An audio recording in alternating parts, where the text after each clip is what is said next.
Hi, my name's Laura and I work for TextHelp in the education team.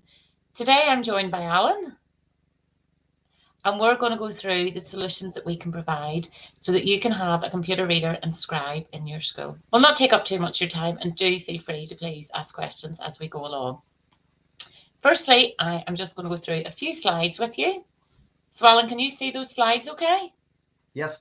Yep, okay. So we're going to talk about exam solutions and how you can move away from using human readers and students relying on human support and allow them to become independent and use computer readers and scribes. We all know that in a school or college, there's a lot of challenges around exams. Whatever option you provide for students with access arrangements, it does need to be their normal way of working. And we have to build confidence with the students. So it's something that you might need to give them well in advance of the exam. What we're hearing from schools and colleges is that every single year, there's an increasing amount of students needing access arrangements, which is putting even more pressure on the school and the college. And the fact that there is not enough human readers at the minute, never mind with more and more students coming through. The big thing as well is the GCSE English exclusion, which I will go through on another slide in a second. And then there's also budget. How are we paying for all of these human readers and invigilators?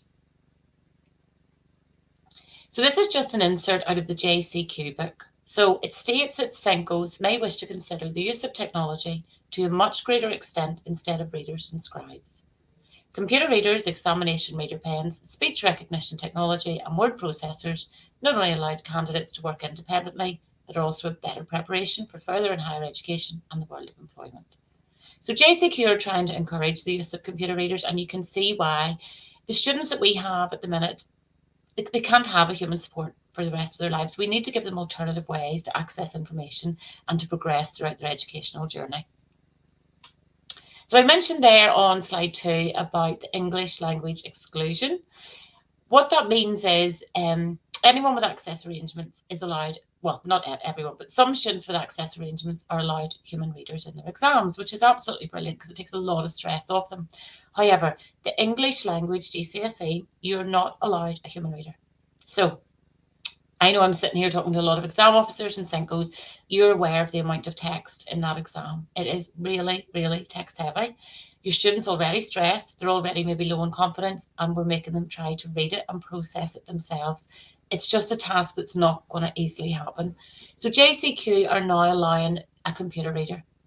Now, there's a couple of reasons why, but the one reason that I've heard most often is it's the computer reader's reading it back to them, but they still have to understand and process what's being read to them.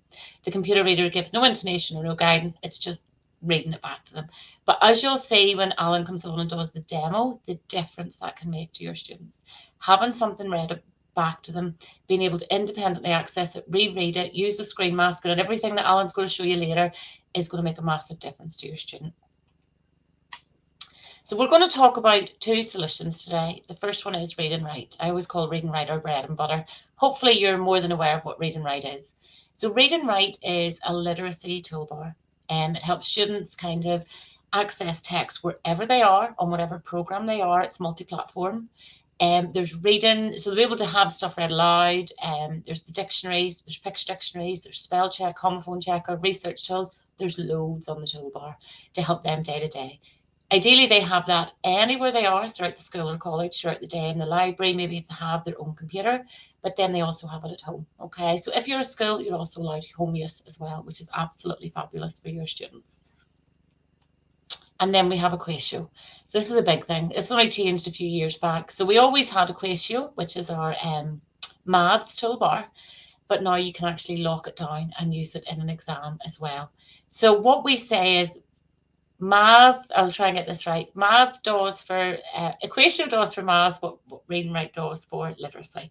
So it's a big, lovely toolbar. It helps them dictate math, have it read aloud, even in an accessible format. So on the website and a YouTube video, they can have the math read back to them, plus a lot more. So this is just a wee insert from the JCQ, because I think this is relatively new. So the rules, the use of a reader, according to JCQ, in regards to maths is it may decode symbols and unit abbreviations in maths and science exams for candidates who require this arrangement in order to access the assessment and where it reflects the candidate's current and normal way of working.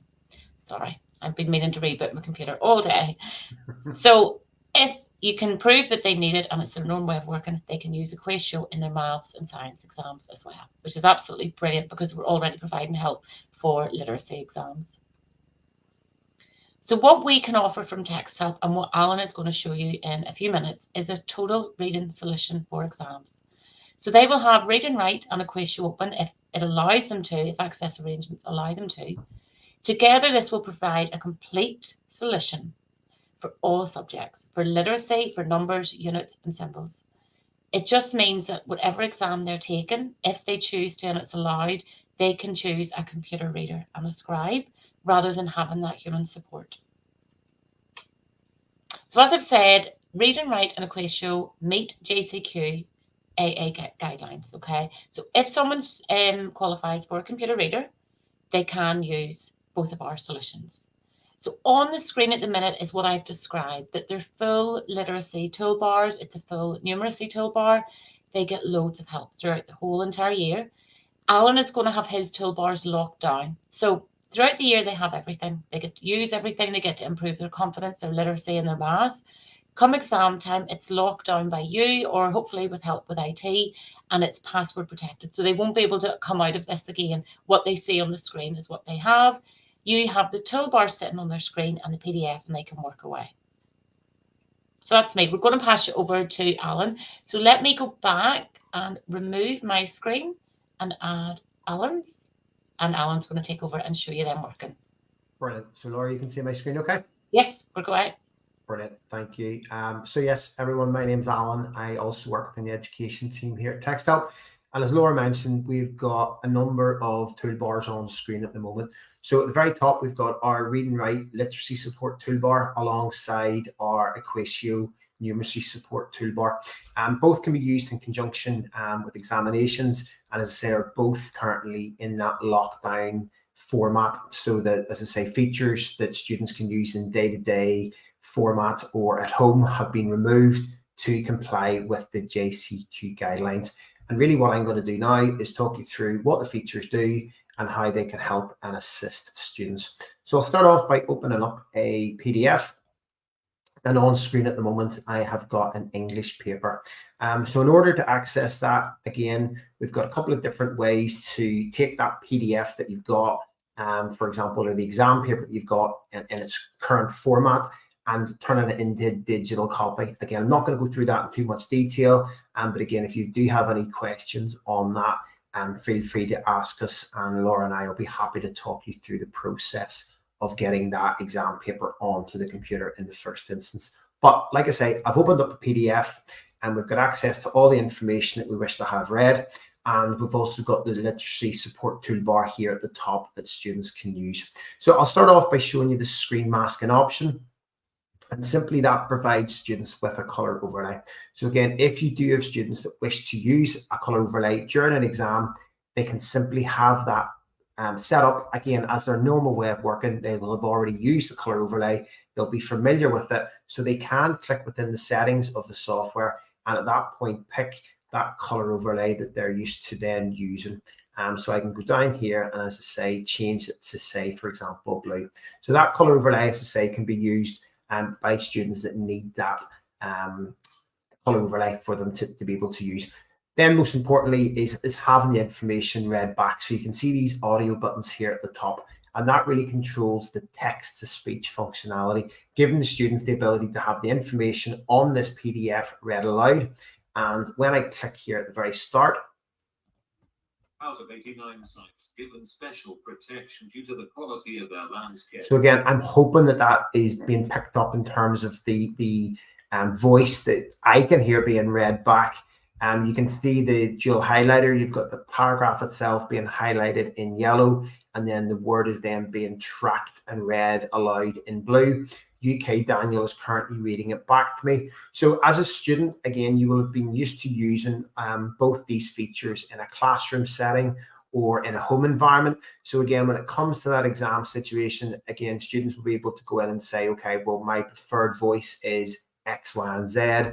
I prefer to read it at a slightly slower pace, All of that, again, can still be customized by the student during the exam to make it in exactly the same conditions that they're used to, like I say, outside of an exam. So you'll be able to go into the settings here at the very top and wait for the software to open. And as I say, it will provide me with a window. And as you can see there, it's currently reading it at, say, 40. I can slow that down and hover over it, and now it's reading at 32. And that just simply means that it's going to read it slower and give the student the ability to track it that little bit easier. Again, if I click play, so like I say, if you can hear it, you'll notice that it's slowed down. If you can't hear it, you'll see that the tracking element to it has ultimately slowed down to allow the student then to read it back. So those are really important features. As I say, the screen masking option will save time and save money in having not to provide overlays or acetates for students to use, and you can use that color overlay. Then the text to speech is giving the student just the format to read any information back. And it's really important, as I say, we've got this screenshot reader option as well. So when I talk about Equatio and we look at sort of how that can decode numbers and symbols, units and notations, screenshot reader within read and write will read inaccessible material.